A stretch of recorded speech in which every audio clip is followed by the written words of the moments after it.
मैं ढूंढता हूँ जिसे वो जहाँ नहीं मिलता। मैं ढूंढता हूँ जिसे वो जहाँ नहीं मिलता।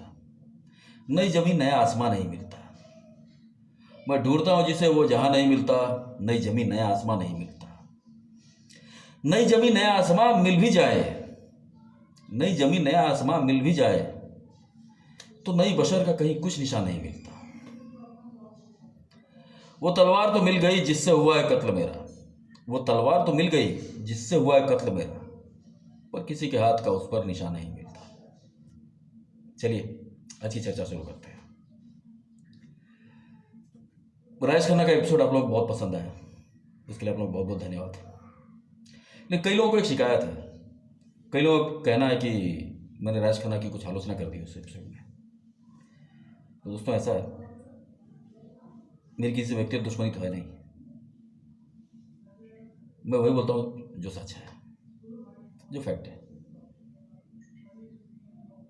इस बात में कोई शक नहीं, राजेश खन्ना बहुत महान अभिनेता थे। लेकिन मैंने आलोचना के नाम पर मैंने इतना ही कहा कि 1975 के बाद उनकी कमिटमेंट में कमी आ गई थी।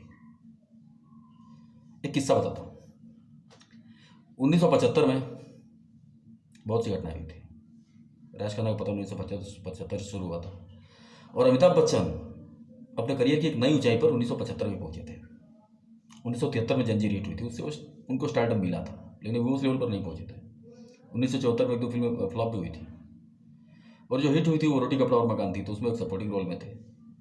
लेकिन 1975 में दीवार, शोले, मिली, 1975 राजेश खन्ना के अमिताभ बच्चन को एक अलग लेवल पर लेके गया। किसी पत्रकार ने राजेश खन्ना से पूछा कि अमिताभ बच्चन एक बहुत बड़े स्टार बन के उभरे हैं। तो राजेश खन्ना ने जवाब दिया कि ऐसे कितने अटन बटन आए और गए, राजेश खन्ना कई सालों से वहीं का वहीं है। ऐसी बातें कई बार हुई हैं, स्टार इस तरह की बातें करते रहते हैं, हर दौर में होता है। इसके पहले भी 60 के दशक में, अर्ली 60 में किसी ने वैजयंतीमाला से पूछा था, तब धर्मेंद्र नए स्टार बनकर उभर रहे थे। और मुमताज के करियर शुरू हुआ था, वो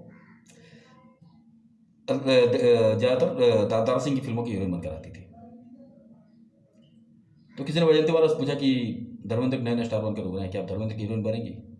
तो वैजयंतीमाला ने जवाब दिया कि अगर दिलीप कुमार मुमताज के हीरो बनकर आएंगे तो मैं वो धर्मेंद्र की हीरोइन बनकर जरूर रहूंगी। एक तरह से वो इन दोनों को नीचा दिखा रही थी।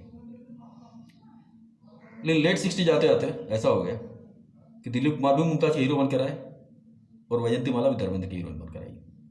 दिलीप कुमार ने मुमताज के साथ राम और श्याम में काम किया, और वैजयंतीमाला ने धर्मेंद्र के साथ प्यार ही प्यार में काम किया।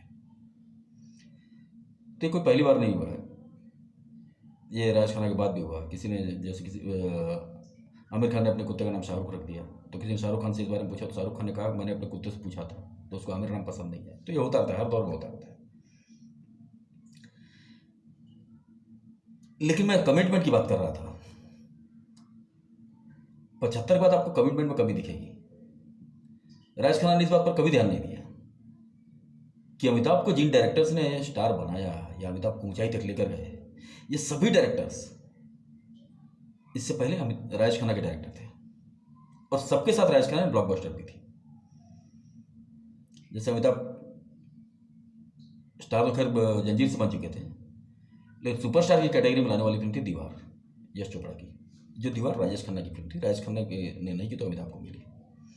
इसी तरह ऋषिकेश मुखर्जी की पहली पसंद हमेशा राजेश खन्ना हुआ करते थे। वही ऋषिकेश मुखर्जी वो अपनी हर फिल्म अमिताभ के साथ बनाने लगे। मनमोहन देसाई की पहली पसंद हमेशा राजेश खन्ना हुआ करते थे। सच्चा और झूठा हुआ, सच्चा और झूठा, रोटी, दो ब्लॉकबस्टर फिल्में। लेकिन अमर अकबर अंथोनी के बाद अमिताभ बच्चन के साथ उनकी जोड़ी ऐसी बनी कि जब तक मनमोहन देसाई ने काम किया तब तक सिर्फ अमिताभ के साथ काम किया। तो राजेश खन्ना ने इस बात पर कभी गौर नहीं किया। ये कमिटमेंट राजेश खन्ना के अंदर इसके पहले थी। करियर के शुरुआती दौर में जब राजेश खन्ना को नया स्टारडम मिला था, उसके बाद सुपरस्टार बने थे। आराधना और कटी पतंग, दो फिल्में राजेश खन्ना शक्ति सामंत के साथ कर चुके थे, दोनों ही फिल्में ब्लॉकबस्टर थी। कटी पतंग के बाद जब शक्ति सामंत अगली फिल्म शुरू करने जा रहे थे, तो उसमें उन्होंने हीरो लिया राजकुमार को। राजेश खन्ना जो है पता चला तो तुरंत शक्ति सामंत के पास गए, वो कहा कि शक्ति दा, मैंने सुना फिल्म शुरू कर रहे हैं और उसमें मैं नहीं हूँ। तो शक्ति सामंत ने समझाते हुए कहा हाँ काका मैं फिल्म शुरू कर रहा हूँ, और इसमें हीरो राजकुमार है। क्योंकि ये कैरेक्टर मैच्योर कैरेक्टर है, एक शादीशुदा आदमी का कैरेक्टर है जो फिल्म के सेकंड हाफ में बूढ़ा भी हो जाता है। तो राजकुमार ने कहा कोई बात नहीं, तो काका दादा मैं बूढ़ा बनूंगा लेकिन आपके साथ मैं ही काम करूँगा। शक्तिदा के फेवरेट हीरो थे राजेश खन्ना, शक्तिदा मजबूर हो गए और उन्होंने हीरोइन तो ऑलरेडी शर्मिला टैगोर थी जिनके साथ राजेश खन्ना की हिट जोड़ी थी, तो उनको ऐसी कोई विशेष परेशानी भी नहीं थी उनको राजेश खन्ना को लेने में। उन राजकुमार को निकाल दिया और राजेश खन्ना को हीरो ले लिया। फिल्म की मुहूर्त पार्टी में राजकुमार भी इन्वाइटेड थे और शक्तिदा राजेश खन्ना को राजकुमार से मिलाने लगी है।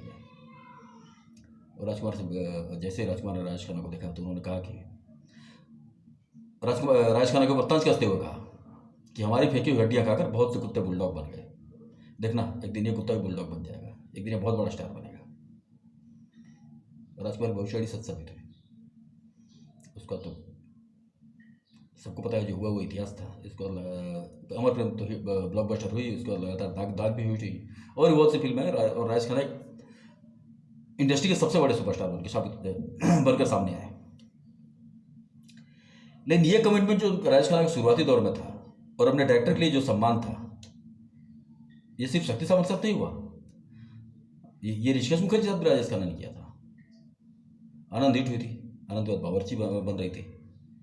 आनंद भी राजेश खन्ना ने अपनी मार्केट प्राइस से बहुत कम कीमत पर की थी और बावर्ची तो सिर्फ 20,000 में की थी राजेश खन्ना ने।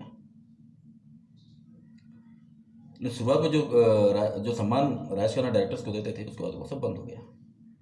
इसको जैसे पता है दाग के बाद राजेश खन्ना ने यश चोपड़ा के साथ बदतमीजी भी की, जिसकी वजह से मजबूरी में यश चोपड़ा को अमिताभ को लेना पड़ा दीवार में।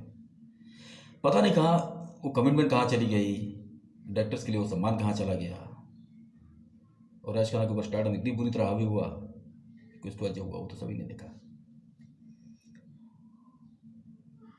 परफॉर्मेंस लेवल भी आप देखें, खास करके आनंद में, बावर्ची में, या आनंद का वो सीन बाबूमोशा है, ये दुनिया का रंगमंच है और इंसान एक कठपुतली है, वो सीन देखिए, वो कम से कम 7-8 पेज का सीन है और राजेश खन्ना ने जो परफॉर्म किया है वो माइंड ब्लोइंग।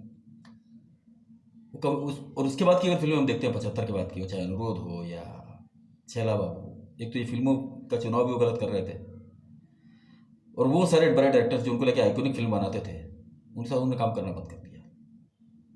तो 75 में ऐसा हुआ जिसकी वजह से राजेश खन्ना करियर का पतन हुआ और 80 के बाद ये गलतियां और बढ़ती चली गई। ऐसा नहीं है कि राजेश खन्ना ने उसको वापसी नहीं की।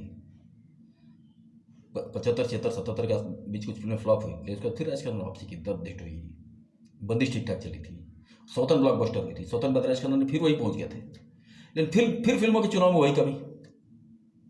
सौतन ब्लॉकबस्टर होने के बाद राजेश खन्ना ने बाबू और गोरा जैसी वाहियात और अस्तरीन फिल्में कर ली, तो फिर गाड़ी जहां चली थी फिर वही पहुंच गई। और ज़्यादा ध्यान करियर की बजाय राजेश खन्ना बेकार की चीज़ों में ज़्यादा ध्यान देने लगे।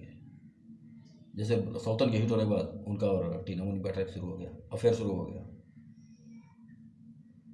टीना मुनी के बारे में राजेश खन्ना ने अपने एक इंटरव्यू में यहाँ तक कहा था, सोचिए अफेयर किस लेवल तक था कि मैं और टीना एक ही टूथब्रश से ब्रश करते हैं।